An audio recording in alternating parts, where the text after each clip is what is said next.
Welcome to this edition of Talk with TAS. I am your host, Dr. Teresa A. Smith, and today I have with me, I'm going to call her the fire starter.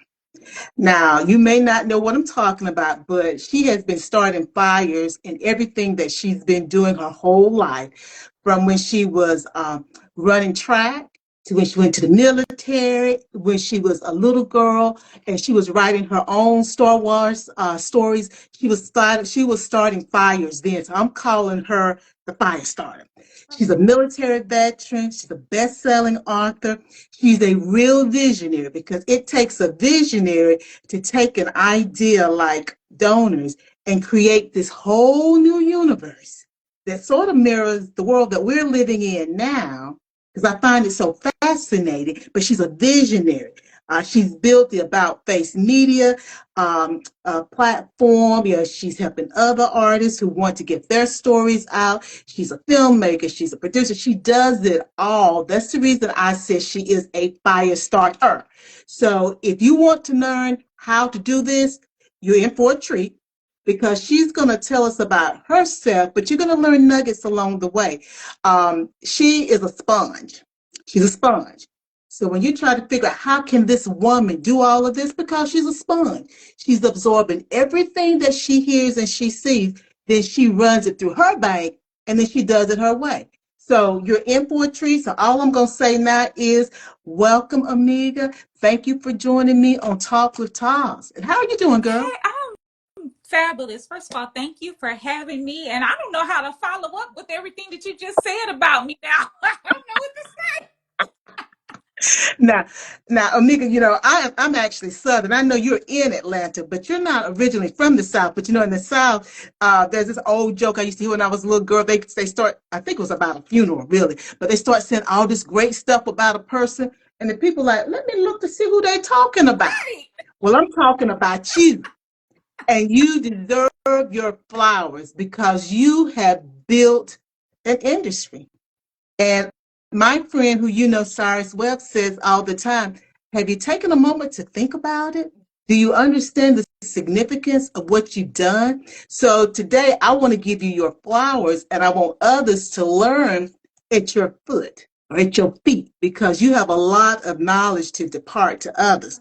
So I'm going to jump right Let's in. go. All right. Now, you've had a dynamic journey. Like I said, you're a military veteran, you're an author, you're a producer, you're a director. What was the first moment that you really realized that storytelling was your calling and not just, this creative outlet? In 2006, when I was in the Army and I had wrote a story, and one of my other peers, Sergeant Birdsong, when she was reading some of my work, and she was over there giggling and laughing, and but we're not supposed to be doing all this laughing and giggling. Uh-uh.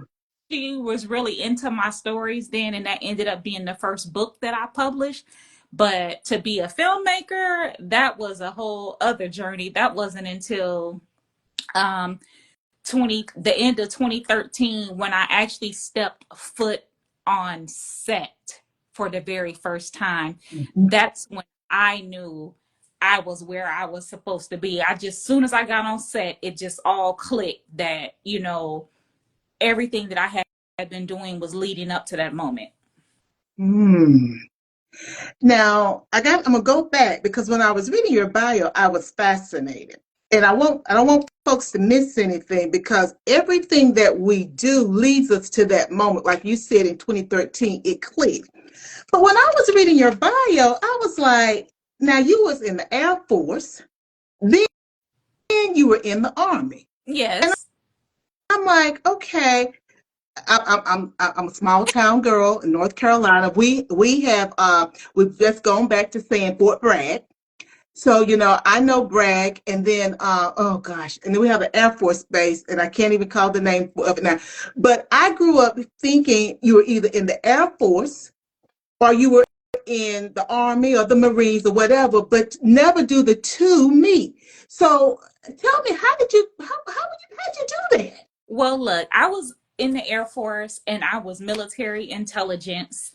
And for 6 years, and I was miserable because military intelligence, I can count on one hand how many other Black military intelligence personnel there was at the time. And so with those dynamics of the good old boy club and everything, it was either let my contract run out and be finished with the military altogether, or find another outlet, because I tried to get out of military intelligence, but they kept saying I was mission essential. So I kind of was stuck. So I found a loophole that said, you can switch branches as long as you had a full bird colonel sign off on, I forgot the form, but I had a full bird colonel from the Army sign off on it. And I was able to switch over from the Air Force into the Army, where I found more faces that looked like me. I was able to get out of military intelligence. It was basically a lifesaver, for me, as far as the military goes, going. And, a lot of people be like, there's no way the living conditions from the Air Force, there's no way I would have swapped out of it. But as a Black woman, I needed to see more of us in those higher ranking positions, because I didn't know when I first joined the military that I could have went in as an officer, because I already had my degree. Yes. I didn't know that when I first went in. So I went in enlisted first, and then I switched over to the OCS later on the Army side. But I didn't know that. So that was the journey there for the crossover. And then on the Army side, I went into, they were just starting 42 Alpha, which was human resources at the.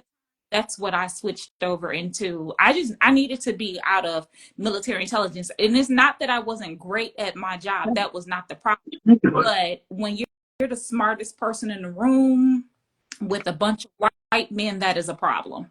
And I had to get away from that and see more of us. Well, I just like the way, because nothing just happens. I just love how God put the full bird, colonel, was it colonel or general? It was a colonel, full colonel, that I helped them with some of their paperwork, and we were just chit chatting, because I was working on something for a joint forces training, and I helped them with something. And she just randomly was like, you know what? I would love, you'll do great in the Army and this and this. And I was like, well, yeah. Oh, and the rest is history. And we've got several people who joined us, but I want to say the actor Tobias Armand, he says the talented powerhouse herself. Absolutely. Thank you, everyone, for joining us. And, even then, I'm looking at that journey. You were a powerhouse then. You were able to take lemons and make lemonade. You didn't get stuck in the role and in the situation that you were in. And, that takes discipline. And I wonder sometimes, how did that discipline, that drive, then help you to create About Face Media? Because that's all me. I'm very organized. I'm very strict. I learned everything from the ground up. Every position in film, I know how to do. And I just want to shout out actor Tobias, because that is Lucius from DONORS. Yes. So I learned every single position there was in the filmmaking world for me to be able to build About Face Media, and then go on to also elevate it to Like a Boss Studios, from the ground up. That's me, and bringing people along. It's just easy for me being in a leadership position to work it, because that's where I needed to be all along. And I don't have to ask for permission, because why would I, doing this? I could build my own way, my own path, tell my own stories through my own lens without having to water down who I am or my actors. And that's so important. I was saying this to someone last night. We should be able, and that's everybody, not just Black females or Black people. Everybody should be able to tell their story from their lens. And as a friend of mine would say, if they don't invite you to the table, build your own table, because there's nothing stopping you from doing it. And you've done that. Yeah. So now I got to drop back down to your mother. Um, Joanne Johnson. She was a civil rights activist. She's a farmer. How has her legacy of truth and service helped shape your voice as a content creator? I mean, I don't know any other way outside of speaking out. You know, my father was absolutely there. He's a military man himself, but mama is where I get my voice. When she was making quilts, she would sit down and it was story time right there. When she went out for voting, I Mm-hmm. was right there with her. When someone did her wrong, I was right there with her when she stood up and she shouted. Now, I have to tell you, my mother is probably, if I'm saying she's 4'10", I'm being generous I because I know. don't think she's 4'10". She's a little bitty thing, but she is so powerful and she is all outspoken. I mean, even to the fact when she used to show up at the schools, don't let her teachers speak crazy to us, don't let them do Mm-hmm. anything. She will fight for us on everything. And she taught all 7 of us to stand up and fight and say what we had to say. Yeah, I'm number 7. So yeah, Ooh, she's she, powerhouse. yeah, she taught us stand up, fight for what you want. Don't let people, they could say no, but that's a no to them. That's not a no to you. Exactly. It's a no to them, Figure not a no it to out. you. Hmm. Well, you, as I said, you're a powerhouse.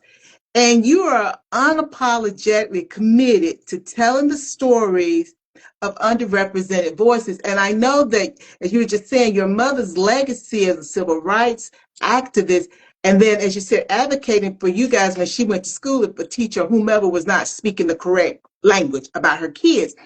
Now, what advice do you give to creators who are told their stories won't sell? What advice do you give them? Figure out how to do it themselves. Figure it out. Quit waiting for someone to come save you and save yourself. Mm-hmm, My mm-hmm. advice. Don't expect me to save you nor the rest of the world. I can't save you because I'm too busy saving myself. So you need to figure out how it's going to work for you. People are like, well, I don't have the money. I don't have this. I didn't start out having the money either. Mm-hmm. But I figured it out how to get there. I said, this is what I want to do. What will it take for me to get there? I learned every single thing. I can't pay all of these people on the film set. So guess what? Let me learn how to do everything that needs to be done and then start hiring out from there what I absolutely cannot do. And, And but that's so. go ahead. No, Go ahead. no, go continue. I was gonna say, but my team knows, like the team that I have now, I have a real solid team. I love my team. Oh my gosh, I love my team. But they also know that if they're slacking, I'm stepping in. Okay, I got it. Because if I have to come in and do your job and mine, there's a problem. So And I think that's so important to learn all the pieces, but you don't want to have to always do all the pieces. But if you have to step in because something has happened, you can do that. And also, I think for employees, if I could think about myself being the employee, that should say to me, one, I should automatically care about the quality of my work, and my work ethic should be solid. But in the event it's not, since I know that you can step in and do it, I might want to do my job so I can keep you my job. might want to, because I have no problem. Like when it comes to filmmaking is a business. And if you're not doing what you're supposed to do, you're costing the business money. So I have no problem, not to be mean, but if you're not supposed to do, baby, you won't be there tomorrow. And did I read somewhere, did I hear you talk about someone wasn't there or whatever? You had to step in character in donors, and you just step right in. Now here she is directing, but now she's got to be an extra on the No, set. it wasn't for donors. It was for it was for another film. Because with donors, I already wrote myself in, baby. I'm Oh, that's right. Angela. That's right. You wrote in for that. That's right. No, no. But for another film, well, a couple of films, but for the last one that this happened on, that was Faded Reunion. An actress actually did show up for that, but she showed up and she had an attitude. Mm. And we we do not do attitudes on set. So she showed up, she had her nose all up in the air, snootier than now. So our casting director at the time, Greg Lockett, she walked in, he walked her right back out. I jumped in character, even though I was running one of the cameras. I jumped in character, got myself together, and I walked in the shot, and we did the scene, and we had a whole bunch of fun with it. Mm-hmm. Mm-hmm. Well, you know, this is, I hope this is not a bad saying, but it makes sense right now. They used to say one monkey don't stop the Oh, show. Oh, time. that's Oh, a good, that's yes, still a good saying. Okay, yes. okay. Yeah, one monkey don't stop the show. Stop no show. You're not stopping anything up over, because I will tell you something that I will do all the time. I have a conversation with, the writer, director, and the producer. So myself, I say, self, what are we going to do to fix this? And I make it work. Isn't it so it's so liberating when you are all those people? Now, guys, I know sometimes it can be a bit taxing, and sometimes we debate back and forth with ourselves because we're trying to play out. We're playing multiple. Let me say it different. We're looking at things from multiple perspectives. But isn't it so nice to be that one person who is doing all of that, and you can come to a decision real quick? And if it's a decision that you want to change because now you got more information, you can change it. We don't have to pull nobody in, bring no consensus that holds us up. No, I want to change this right now. No, And I can do that. absolutely. But because of that, the team knows they better stay ready, because I will toss them right on it. Like the team, even the crew knows. Mm-hmm. On any day, it may be your turn to get tossed in front of the camera if something is not going right. You better be ready too, because Ooh. I will put you on camera too. So like, it's a running joke. Sometimes I just go ahead and say like, oh, I know somebody on the crew could be this character or whatnot. I mean, and even with my producing partner Kathy for this, her and Terry are my Terry is the head of wardrobe, and she's also an associate producer uh, on Donors. And they were just supposed to be these news reporter team, right? But some other people didn't show up for another scene. And I was like, well, we could just make these news reporters disgruntled employees. And now Mm-hmm. they're of the Human Lives Matter faction. Mm-hmm. So it was great to see them there, especially for some of the scenes where those people, you would never see them do the things that they had to do up in Donors. And it was so fun, especially if you have watched the gala scene and you get to see Kathy do her thing in there. That was fun.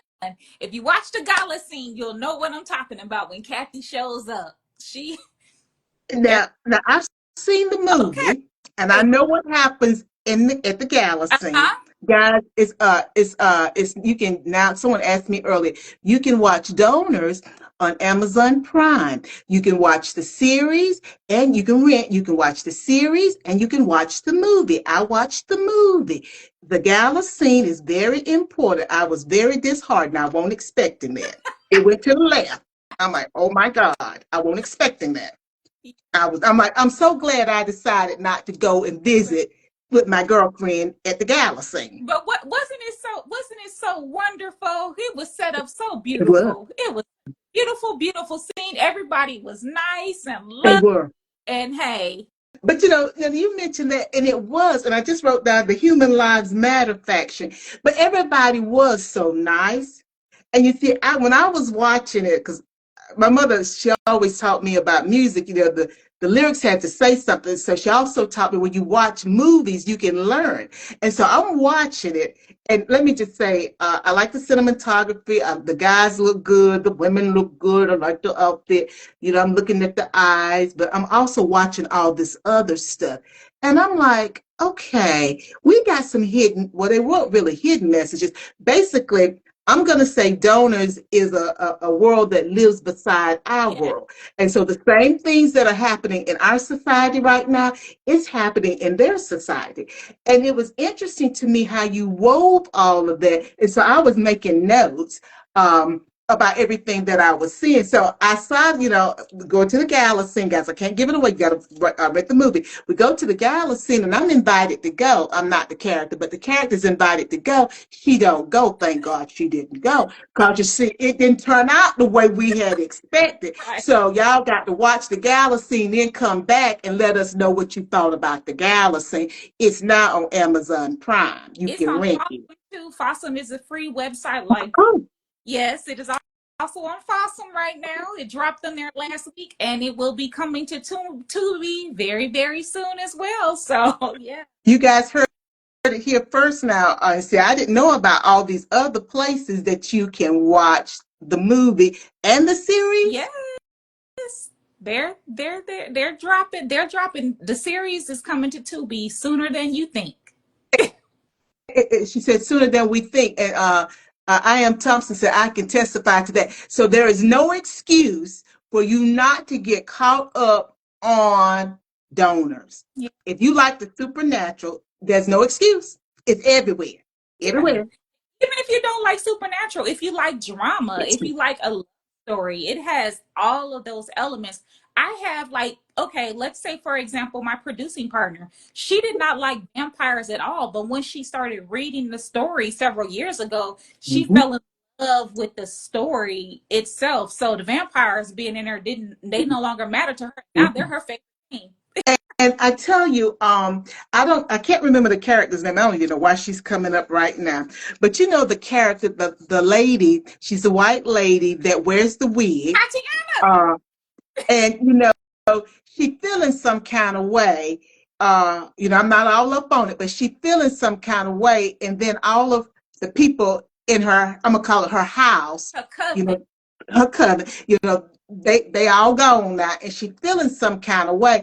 But she had a little something up with her, meeting these people and doing stuff with them, and they don't even know what's getting ready to Oh, happen. And then she lost her coven. So again, I'm like, I'm gonna have to catch up and see what's going on with her. So it seemed like I done got hooked on it too, but you done told me yeah. I can stay in tune with everything because it's gonna be on Tubi now. So Yeah. guys, I'm telling you, the story, I was glued to it, and I gotta go back. And is it Octavian? Did I get his name right? Octavian. Yes. Ooh, I do like him. Hey, I do like him. hey.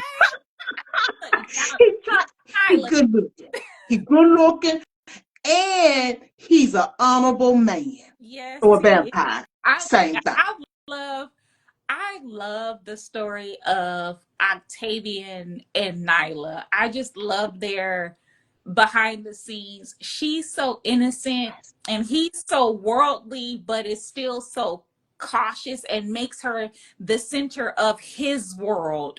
Even with everything going on, he could center her and treat a woman how she deserves to be treated. Thank you.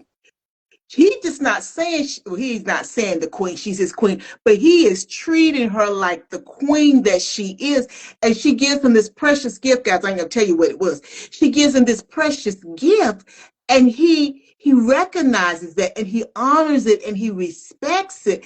And it's like the people at first are like her, but then they begin to understand it's something special about this woman. Right.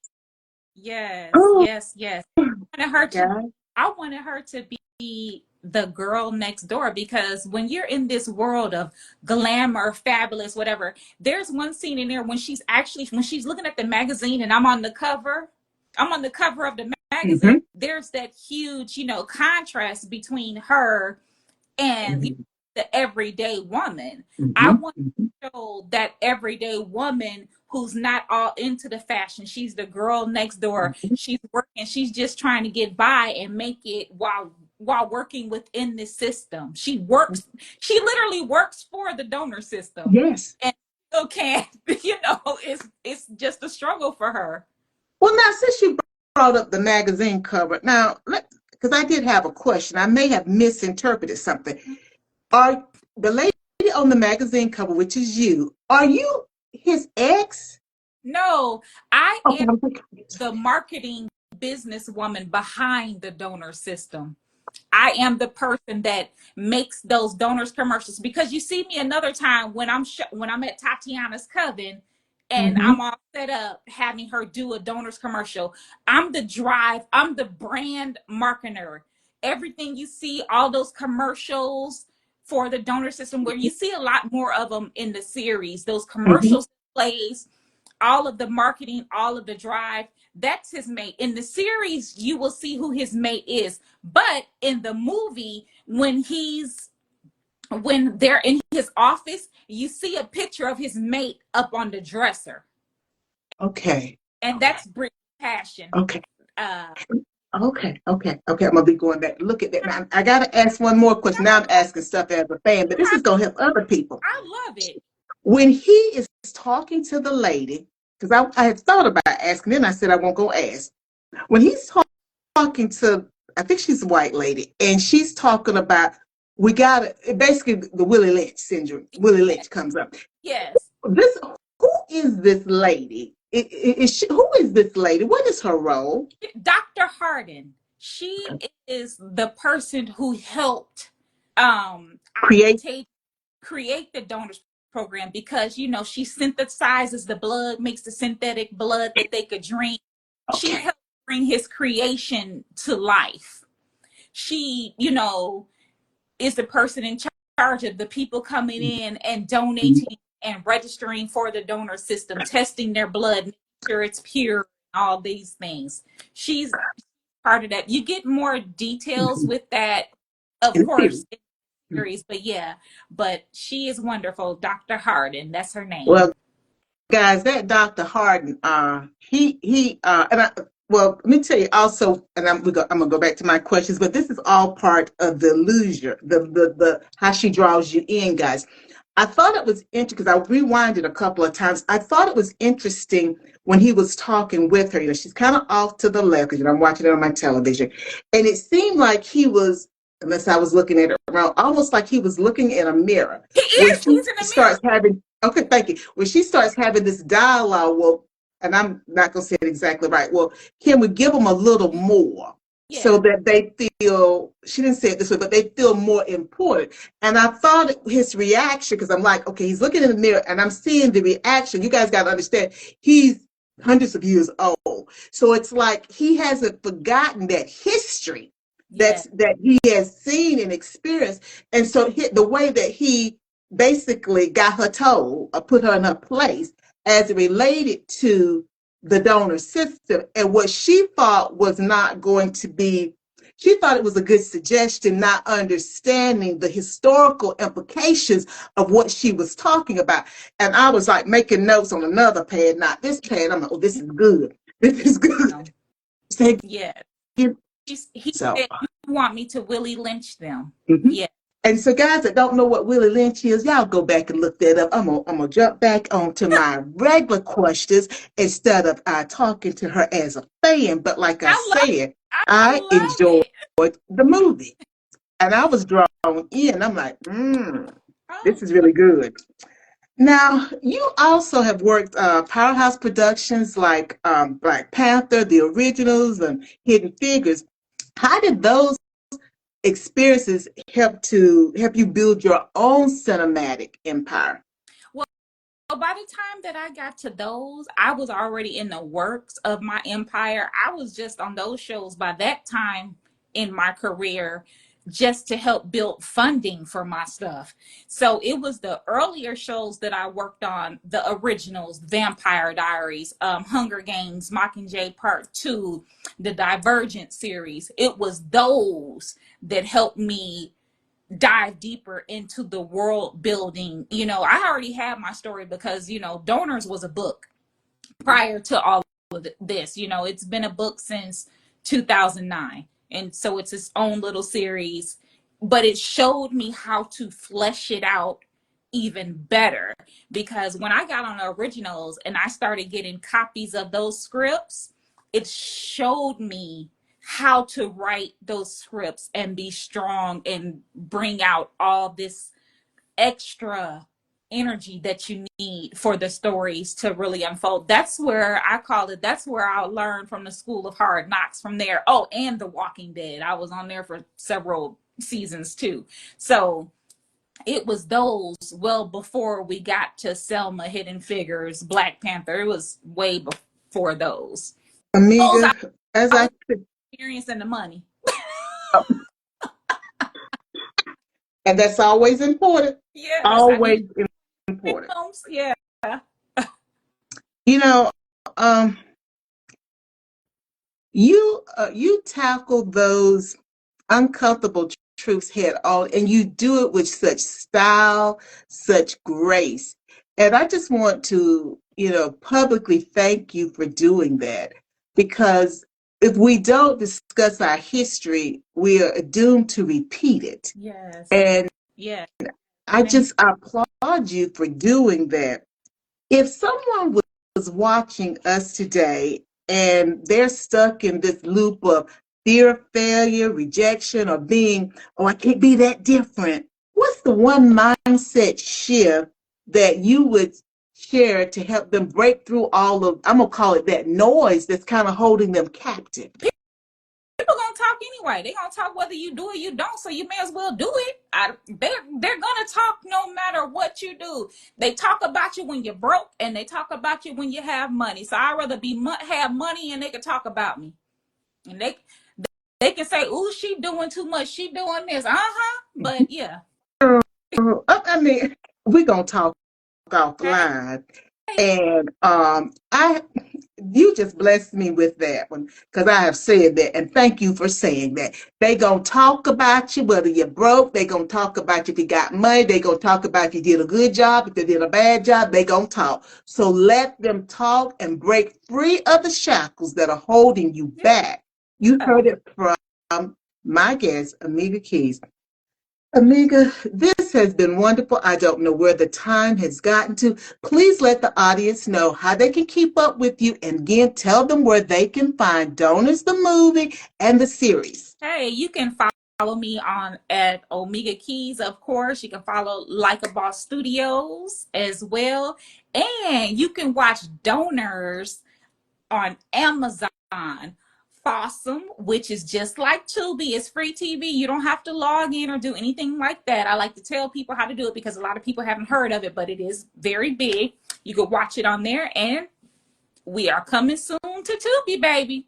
Well, guys, you heard it here, Tubi, Fossum, and Amazon. So Yeah. you make sure that you get caught up on Donors. Now the series, does that mean that we're going to get a season two As series? long as people are watching, let's run these numbers up so we can have this is independent filmmaking. So run the numbers up, and then we will get our season two. And we have some other extra special things coming down the line next week. For it's tied to Donors. It's not Donors, but it's tied to Donors. I won't speak too much on it. I'm just gonna drop it on top of y'all heads come next week. All right. Now you've heard it here. We got some new things coming, and I need you guys to watch, watch, watch, watch. It is a great series, and if I'm fascinated by something, it's good, because I'm kind of hard to please. Oh, But it got my attention, and so therefore, I'm telling you, you're going to enjoy it. And get some good eye candy too, and if the fellas want to look at some pretty women, they can see some pretty women. But if a woman want to look at some eye candy, you got some eye candy there. And it's a good story. It really is a good story. So please, please support independent filmmaker, Omegia Keeys. And Amiga, thank you so much for being with me. I'm going to talk to you offline, like I said. And to our audience, thank you so much for being with us. And until next time, before you go trying to take care of somebody else, please make sure you take care of yourself first. Bye now. thank you for having me. Bye. Bye.